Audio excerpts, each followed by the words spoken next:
라는 말씀의 제목으로 이 시간 은혜 나누기 원합니다. 한 날 랍비가 제자 가운데 한 젊은이를 저녁 식사에 초대했습니다. 랍비가 제자에게 말했습니다. 포도주를 마시기 전에 하는 기도문을 좀 외워보게. 그런데 이 제자는 처음 몇 줄밖에 외우지 못했습니다. 다른 기도문에 대해서도 역시 마찬가지였고 지금까지 가르친 것도 거의 외우지 못했습니다. 자네는 그동안 도대체 뭘 배웠기에 이 모양인가? 랍비는 그 제자를 호되게 꾸지람했습니다. 제자는 식사가 끝나자마자 고개를 푹 숙인 채 돌아갔습니다. 그러나 며칠 뒤에 랍비는 그 제자가 남다른 점이 있다는 것을 알게 되었습니다.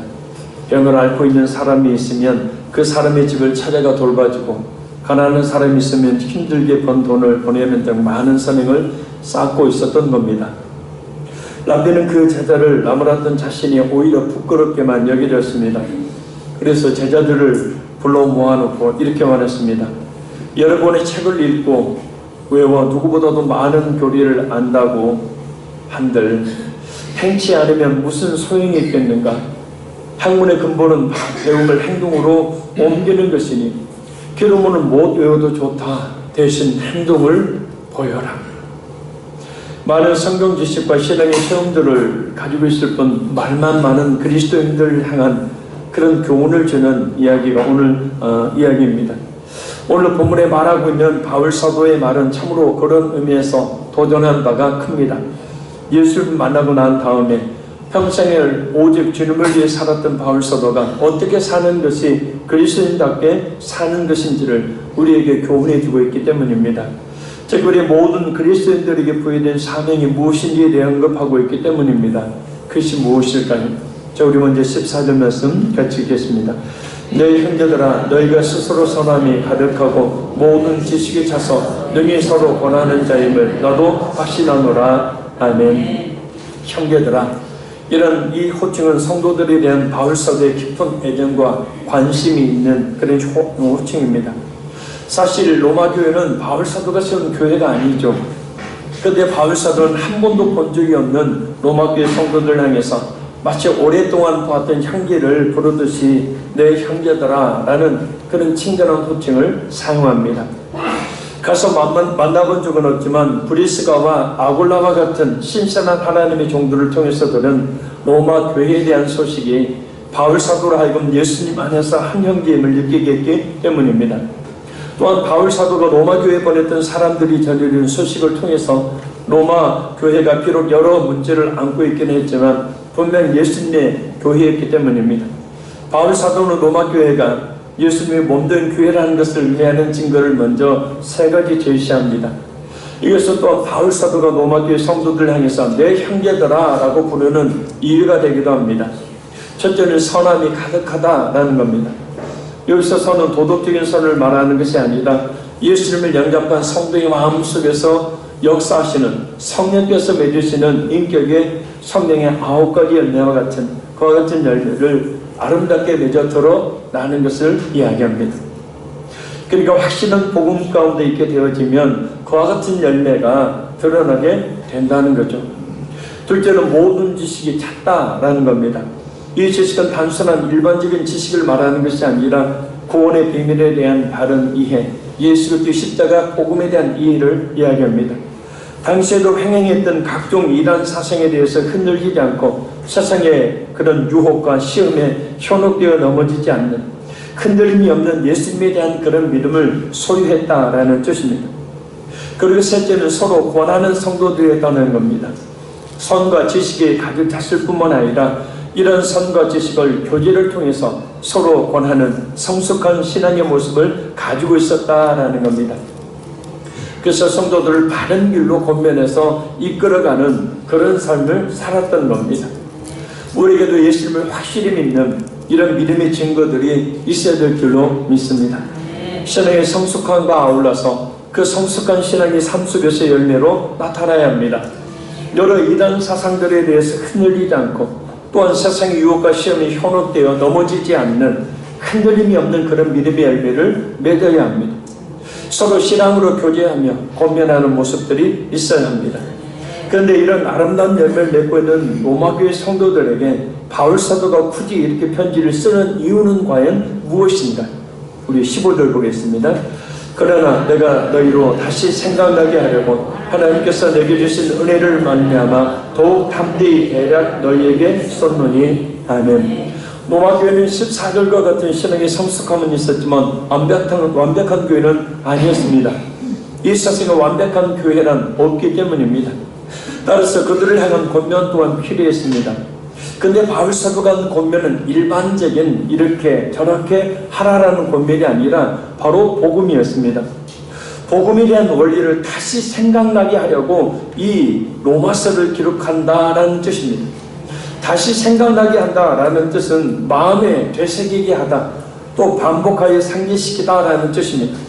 예수님의 복음을 다시 반복해서 설명함으로 로마교회 성도들로 하여금 믿음에 굳게 서서 성숙한 신앙생활을 하도록 하려는 목적으로 이 로마서를 기록한 겁니다. 일반적으로 예수님의 그 복음을 듣고 또 들으면 식상해합니다. 그러나 결코 그렇지 않습니다. 반복해서 듣고 또 들어야 마음에 새겨야 하는 것이 바로 예수님의 십자가의 복음이기 때문입니다. 예수님의 십자가의 죽으심과 부활, 또한 그 예수님께서 행하신 모든 사역과 예수님이 하신 모든 말씀들에 대해서 우리가 듣고 또 들어야 우리가 그 믿음이 더욱더 성장하고 성숙되는 그런 길로 나갈 수가 있기 때문입니다.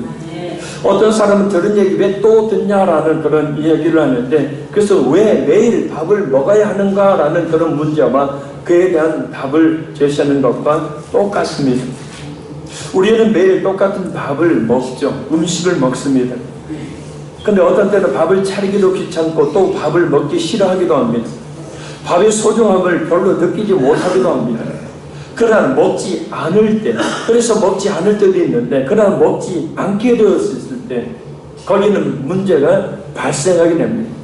늘 우리가 식사를 하기 때문에 별 문제를 느끼지 못하는데, 그러나 그 식사를 중단하게 되면 귀찮다고, 먹는 밥 또 먹어야 된다고 생각하고 귀찮게 여긴다면 결국 건강도 해치게 되어지고 결국 생명과 직결되는 문제가 발생하게 되죠. 모든 말씀들은 우리가 들어도 우리에게 당장 어떤 효과가 나타나지 않는 것처럼 여기지만 전혀 그렇지 않습니다.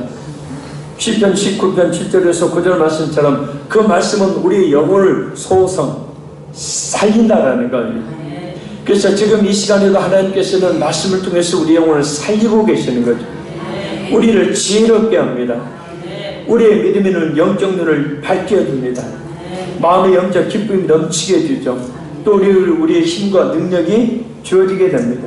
우리의 삶의 이유와 목적을 제공함으로 그 어떤 삶의 이유와 목적을 가지고 살게 만들어 주시는 것. 무엇보다 그 말씀은 우리를 구원합니다. 그래서 바울 사도는 이렇게 로마교회 성도들의 마음속에 예수님의 복음을 마음에 상기시키려고 새기려고 하고 있는 겁니다. 그러니 날마다 예수님의 복음의 말씀을 읽고 들음으로 그 능력으로 충만해지는 우리 모든 성도들이 되기를 간절히 소원합니다. 할렐루야. 인도 단계 성도 동영상을 먼저 한번 보도록 하겠습니다. 불 좀 꺼주시고.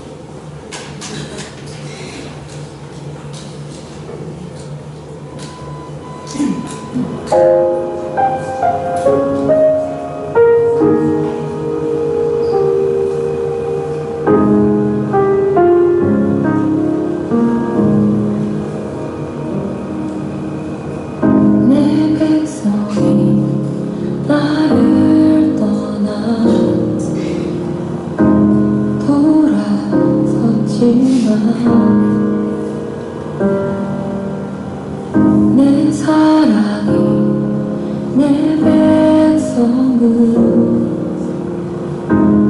포기 못하니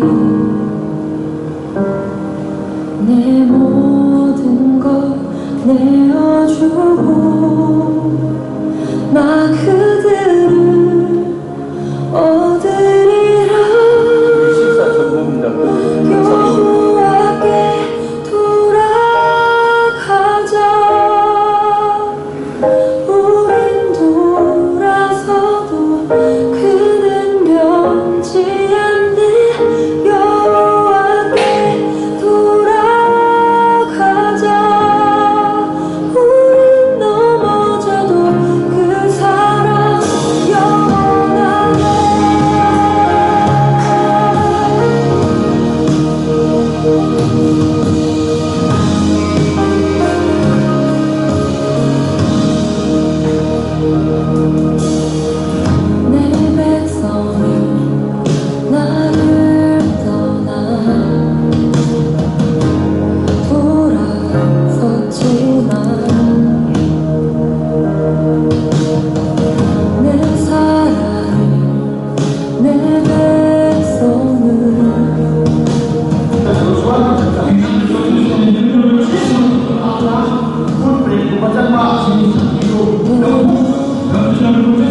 보내셔서 그리고 도와주셔서 너무 감사합니다. 열심히 일하는데 놀지 않고 열심히 일하겠습니다. 감사드립니다.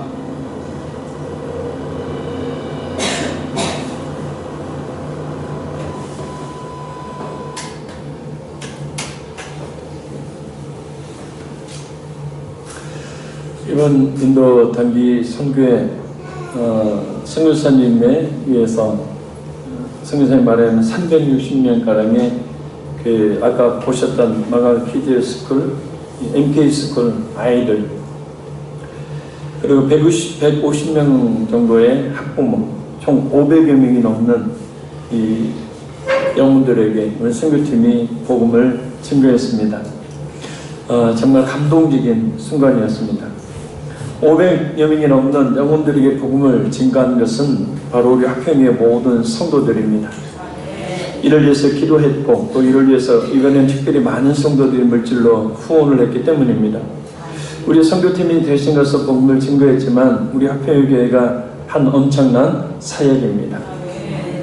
우리 선교팀 청년들이 그 어린 아이들을 보고 이 왈칵 또 이렇게 눈물을 흘리는 그런 모습들 하나님께서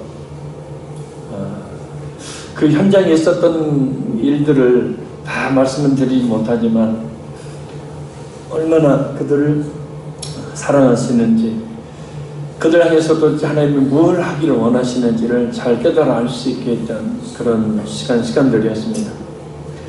근데 놀라운 일이 있었는데요. 이 유치원 학부 3살, 5살까지 그 어린 아이들이 우리 그 처음에 그 뭐죠? 유치원에 보내면 애들이 부모 안 떨어지고 또 유치원 안 들어가려고 막 떼쓰고 우는데 그런 아이들이 많대요. 근데 저희가 복음을 증거하던 이틀 동안에는 우는 아이가 하나도 없었다는 거예요. 그 어린 아이들이 말입니다. 성교사님조차도 참 희한한 일입니다 라고 이야기를 했어요. 복음을 잘 듣도록 성령께서 역사하신 줄로 믿습니다. 우리 선교팀과 우리 학평의 모든 성도들이 그 사명을 감당한 일이니 하나님의 그 크신 축복의 역사가 분명히 있을 줄로 믿습니다. 오늘 본문도 잠시 또 다시 돌아갑니다. 바울 사도는 25절을 통해서 하나님께서 자신에게 주신 은혜를 크게 2가지로 말하면서 로마교회 성도들을 곧 이 자리에 있는 우리들을 주님의 사명을 감당할 일꾼으로 초청하고 있습니다.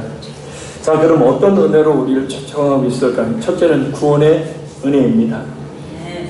은혜라는 말은 전혀 받을 자격이 없는 사람이 값없이 엄청난 선물을 받는 것을 말합니다. 우리가 하나님의 은혜를 받았다고 했을 때 첫째는 우리 자신이 은혜를 받을 만한 자격이 전혀 없는 존재라는 것을 전제합니다. 은혜를 받았다. 그 은혜라는 뜻은 자격 없는 자에게 주시는 하나님의 사랑이기 때문에 그래서 우리가 하나님의 은혜를 받았다 했으면 우리는 전혀 하나님의 사랑을 받을 자격이 없다는 뜻이기도 합니다. 둘째는 자기가 아무 자격이 없는데도 너무 과분한 것을 그것도 아무런 값이나 대가를 지불하지 않고 얻었다는 것을 뜻합니다. 예수님을 믿는 성도들 잡아 죽이고 심지어 많은 사람들을 잡아 죽이는데 앞장섰던 사람이 바울입니다. 그래서 다른 사람들은 다 예수님을 믿어도 이 바울만큼은 예수님을 믿을 사람이 아니었습니다. 사람들은 이런 바울이 예수님을 믿을 것이라고는 상상도 하지 못했습니다. 그런데 그런 바울이 예수님을 믿는 사람들을 잡으러 가던 중에 몰랐게도 예수님을 만나게 되죠. 그리고 알게 된 것이 바로 예수님의 그 복음의 비밀이요 하나님의 은혜였습니다. 자신이 그토록 핍박했던 예수가 바로 자신의 구원자임을 깨달아 한 바울은 도저히 구원받을 만한 자격이 없는 자신을 구원해 주신 그 은혜와 사랑에 감격해서 그것을 한마디로 은혜라고 표현을 합니다. 왜냐하면 이 말 외에는 표현할 다른 말이 없었기 때문입니다. 그래서 15절에도 하나님께서 내게 주신 은혜라고 고백하고 있습니다. 바울이 하나님 앞에서 발견한 은혜는 바로 구원의 은혜였기 때문입니다. 구원의 은혜처럼 큰 은혜가 어디 있겠습니까? 사랑하는 성도 여러분, 이 구원의 은혜를 우리 모두 받은 줄로 믿습니다. 그렇다면 우리는 가장 큰 하나님의 사랑, 가장 큰 하나님의 축복을 이미 받은 것이죠. 생사의 기로에 서 있는 사람들을 보면 그것을 우리가 분명히 알 수 있습니다. 병원의 중환자실에 누워있는 환자들 말입니다. 한결같이 산소호흡기에 의지해서 눈도 제대로 뜨지 못한 채 같은 숨을 몰아쉬고 있습니다. 그러나 병원에 갈 때마다, 특별히 중환자실에 갈 때마다 그보다 더 안타깝게 느껴지는 것이 있습니다. 바로 똑같은 모습으로 누워서 똑같이 죽음을 눈앞에 두고 있는데 어떤 사람은 구원의 복음을 듣고 또 어떤 사람은 전혀 구원의 복음을 듣지 못한다는 것입니다. 진리 하나를 사이에 두고 어떤 사람은 영원한 천국의 복락을 누리는 길로 들어서고 어떤 사람은 똑같은 병실에 똑같은 시간에 같이 있었음에도 불구하고 그 복음을 듣지 못해서 영원한 멸망의 길로 들어선다는 겁니다. 손가락 하나 까딱할 수 없는 사망에서 받는 구원, 이것이 바로 은혜입니다. 받을 만한 자격도 없고 받을 만한 이유가 전혀 없음에도 불구하고 값없이 주시는 구원, 이것이 바로 은혜다라는 거예요. 이번 목회자 세미나를 인도하기 위해서 버상론 교회를 방문했을 때 전에 제가 말씀드렸던 유스 캠프 때 간경화를 치유받은 성도를 만났습니다. 복수가 차올라서 제대로 앉지도 걷지도 못하고 숨도 제대로 쉬지도 못했던 배만 얼챙처럼 볼록 나와서 머리에서 발끝까지 배를 제외하고는 아주 깡마른 모습이었던 그 모습은 어디로 가고 제가 몰라볼 정도로 살이 쪄 있어서 건강한 모습이에요. 근데 사람이라니요, 하나님 병 고쳐주시면 정신 바짝 차리고 신앙생활 해야 되는데 다시 술 먹는데,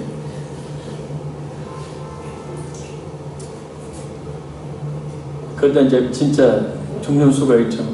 하나님 무소문이거든요. 그러니까 죽을 병이 걸렸다가 아니 죽음의 순간에서 살려주신 것 안다면요, 정신 바짝 차리고 신앙생활 하셔요. 몇 번 놔두시다가 하나님 손대시면 다시는 살 수 없는 지경에 이르게 됩니다. 이삭에게 경고를 했어요. 당신 그러다가 하나님이 더 이상 손 놔버리시면 끝나니까 정신 바짝 차리라.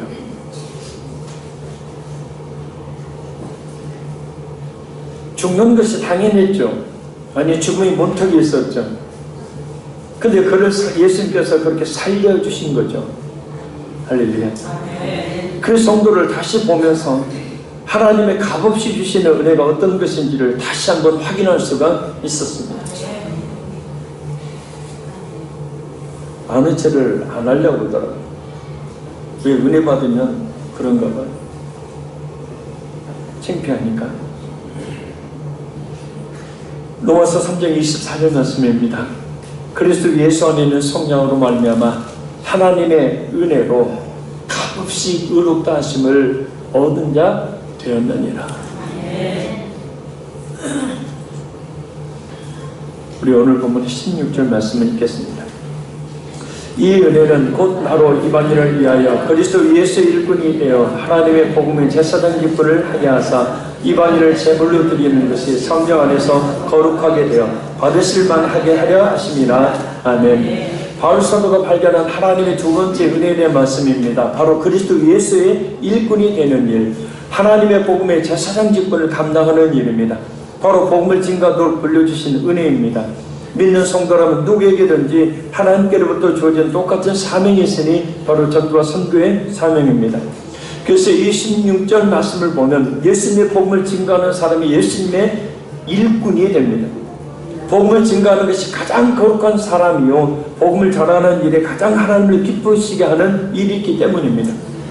하나님께서 가장 중요하게 여기시는 일은 불신 영혼들을 살리는 일이기 때문입니다. 가장 귀한 일이기에, 가장 급한 일이기에 마태복음 28장 18절에서 20절을 보면 복음을 증거하는 일에 성부, 성자, 성령, 성삼위 하나님께서 그 복음을 전하는 전도자와 함께 역사하신다고 그렇게 약속을 하셔요. 성삼위 하나님이 그렇게 중요하게 다루시는 일은 얼마나 가치 있는 일이겠습니까? 중요한 일일수록 아무에게는 그 일을 맡기지 않습니다. 중요한 일일수록 그 일을 맡은 자에게는 큰 영광과 축복이 주어집니다. 우리가 이 복음을 전하는 일꾼으로 부름을 받았다면 그것은 영광이요 엄청난 은혜가 아닐 수 없습니다. 나 같은 것이 무엇인데 그것이 중요한 일을 맡겨주시는 것인지. 바울사도는 평생 이 감격 속에 살았습니다. 그래서 복음을 증가하다가 매를 맞아도 감옥에 갇혀 있을 때에도 이 감격 때문에 눈물을 흘리며 하나님을 찬양했습니다. 먹을 것이 없어서 배를 움켜쥘 때도 죽음의 위협이 닥쳐올 때도 이 감격 때문에 감사했습니다. 온갖 조롱과 무시와 천대를 받아도 이 감격 때문에 그 가슴은 더욱더 뜨거워졌습니다. 주 내게 부탁하신 일 천사도 흠모하겠네. 화목해 하라신 구주의 말씀을 온 세상 널리 전하세. 천사가 이 복음을 증가하는 일, 전과 선교의 사명이 얼마나 귀하고 복된 일인지를 천사가 안다는 거예요. 그래서 천사가 하나님께 자기가 자신들이 그 일을 하기를 원하지만 하나님은 그 귀하고 아름다운 엄청난 일을 바로 믿는 우리에게 맡기셨다는 거예요. 왜 천사가 흥분을 했을까? 그것은 바로 한 영혼을 구원하는 그 전도와 선교의 사명이 영광스러운 일이고 또한 하나님의 엄청난 상급과 칭찬이 있다는 것을 알기 때문입니다. 그러니 얼마나 큰 영광일까요? 얼마나 큰 은혜일까요? 그래서 16절에 말씀하고 있는 것처럼 복음 증거는 하나님 복음의 제사장의 직무요, 성경 안에서 하나님의 일이 되는 겁니다.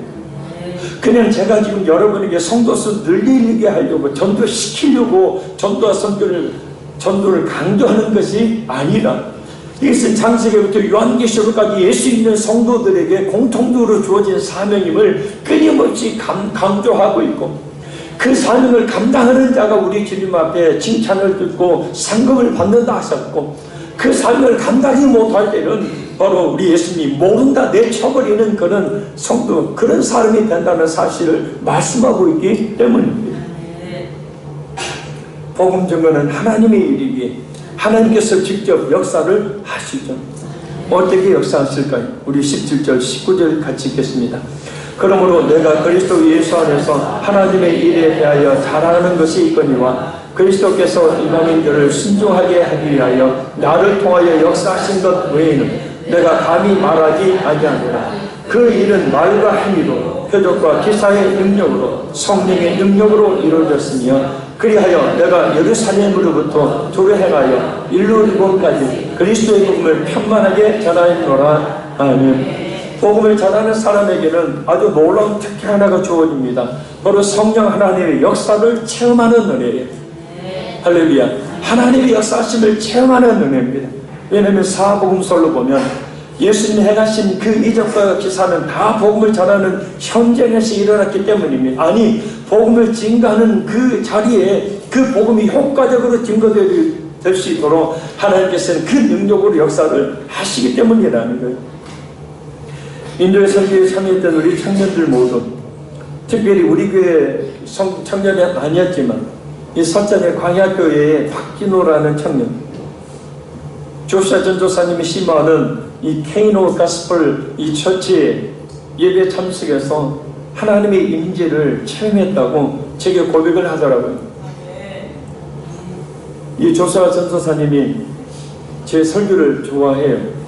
그래서 말씀을 듣고 싶다고 예배 자리를 만들어 놓을 테니까 와서 좀 말씀을 전해달라고 기도해 주시라고 요청을 해서 밤에 예배를 드리고 우리 청년들과 갔습니다. 예배는 찬양을 하는 가운데 성령님의 임재가, 성령 하나님의 감동하심에 따라 동영상에 봤지만 이 조슈아 전사님에게 이 안수를 할 때 성령이 강력하게 막 이제 그 뒤집어진 장면은 넣지를 않은 시간 관계에서 넣지를 않았는데 성령이 이제 말씀을 전하는 가운데 예배를 드리는 가운데 강력하게 임하시는 성령의 임재를 체험했다는 겁니다. 저도 그 예배를 통해서 성령 하나님께서 우리를 어떻게 사용하기 원하시며 또 어떻게 우리 가운데 역사하시는지 다시 한번 체험할 수가 있었습니다. 또한 여러분들이 후원해 주신 선교원금 이번에 참 많이들 헌신해 주셔서 도대체 왜 이렇게 많이 헌신해 주실까 생각을 했었는데 다 하나님의 계획과 뜻이 있더라고요. 내가 안 하면요 그 축복의 일들을 다른 사람이 다 하게 되어 있습니다. 여러분들이 후원해 주신 선교원금으로 450명의 아이들 학용품을 우리 청년들이 정성껏 사서 준비해서 포장해서 나눠줬던 그렇게들 좋아하는 그리스도의 사랑을 전했고요. 또 여러 필요하다는 그런 물품들을 또 사서 전달해 주었습니다. 무엇보다 놀라운 것은 아까 학교 아이들을 학부모들 밖에서 밥 먹는 장면 봤죠. 학교 그냥 장소가 좁으니까 밖에 다 나와가지고 길바닥에서 쉽게 말하면 밥을 먹는 겁니다. 500여 명이 밥을 먹었어요. 여러분이 먹이셨다고요? 할렐루야. 그리고 인도 마니풀 지역의 목회자 아마 거의 대부분 다 90% 이상 모인가라고 합니다. 아까 사진 보셨듯이 200여 명의 목사님들에게 목회자들에게 세미나를 통해서 그들을 깨우고 또 그들에게 시설을 제공했습니다. 저도 나중에 선교사님 때 듣고 놀랐어요. 총 700명이 넘는 인도의 목회자들 또 인도의 영혼들에게 예수님의 복음을 증거함과 어울려서 그 사랑을 전한 겁니다. 그래서 마치 오병이어와 같았어요. 할렐루야. 우리 화평교회 모든 성도들이 바로 그 큰 일을 한 것입니다. 특히 200명 가까이 되는 마니풀 지역의 목회자들에게 예배와 설교에 관한 세미나를 했습니다.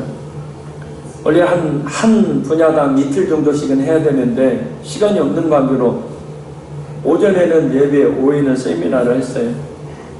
근데 정말 목회자들이 눈 하나 깜짝하지 않고 세미나를 경청하는 모습에 저도 놀라고 오펜더라 선교사님도 놀라고 그 열에 참석한 모든 목회자들도 놀랐습니다. 우리 청년들도 느꼈지만 성령님께서 강력하게 목회자들 10년 가운데 그 현장 가운데 역사하셨기 때문입니다. 지금까지 마니풀 지역에서 수많은 세미나가 있었지만 이런 큰 은혜가 있는 세미나는 처음이었다고 여러 인도 목회자들이 직접 제게 와서 얘기를 했어요. Great, good, excellent, thank you, thank you.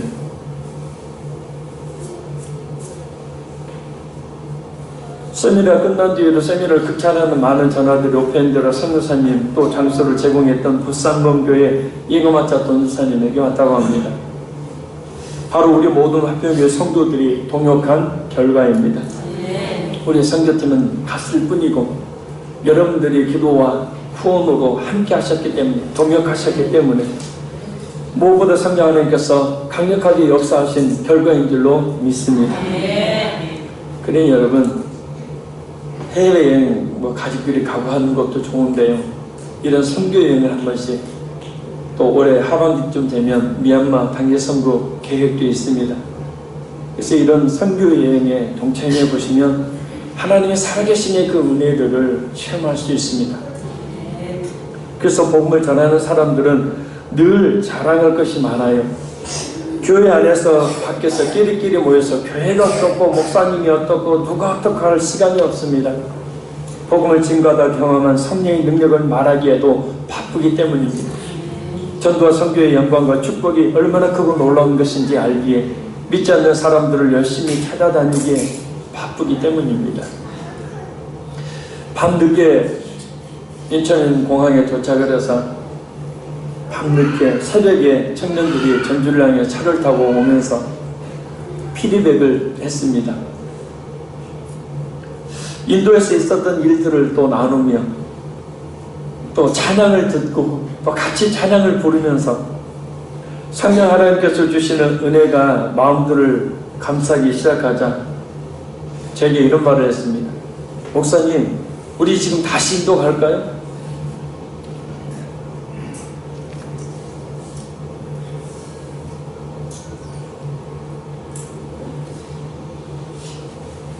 우리 서해 또 우리 아연이 또 진호 청년 이번에 제가 너무 감사했어요. 아이들이랑 서슴없이 같이 이렇게 어울리니까 밥도 이렇게 여자 아이들은 이렇게 손톱도 길고 이렇게 해서 이 손으로 밥 먹으면 그 안에 칼에 다들 질도 누르는데 그런데도 막 같이 어울려서 밥을 먹고 저는 계속 설사됐어요. 이번에는 왠지 계속 설사됐는데도 아이들은 몸이 또 안 좋은 상황 가운데 있던 그런 청년도 있었는데 하나님의 그 은혜, 하나님의 그 인재들이 있으니까요. 그래서 이번에 진짜 그 어느 때보다도 또한 그 많은 성령 하나님의 역사하심을 체험했던 그런 이 단기 선교였습니다. 이 모든 것은 바로 여러분이 하신 거예요. 결론적으로 21절 말씀을 한번 같이 읽겠습니다.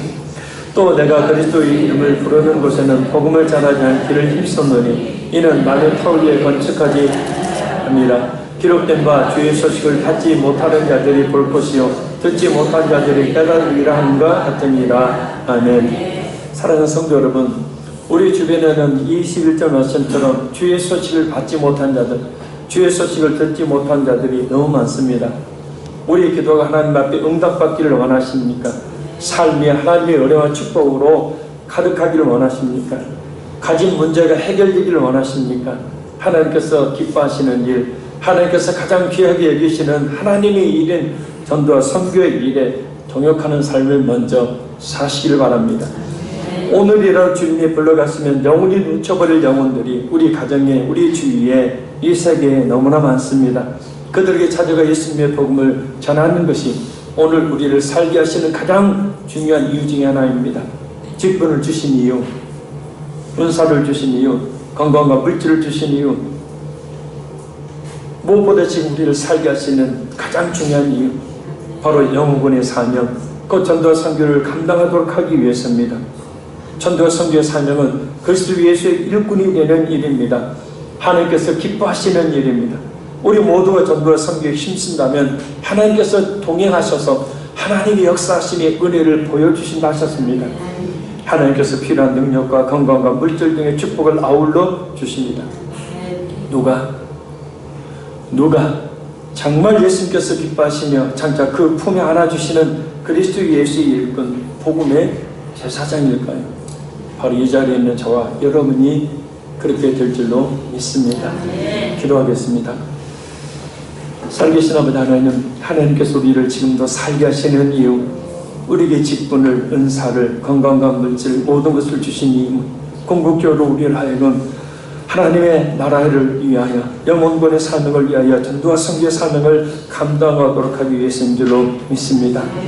그것이 바로 그리스도 예수의 일꾼이요 하나님께서 가장 기뻐하시는 일인 줄로 믿습니다. 주여, 다시 한번 우리 자신이 주신 이 사명을 깨달아 알 수 있는 지혜와 능력이 있게 도와주셔서 이 사명을 잘 감당으로 말미암아서 우리 주님의 일꾼, 우리 주님의 복음의 제사장의 사명을 감당하는 우리 모든 성도들에게 함께하여 주옵소서.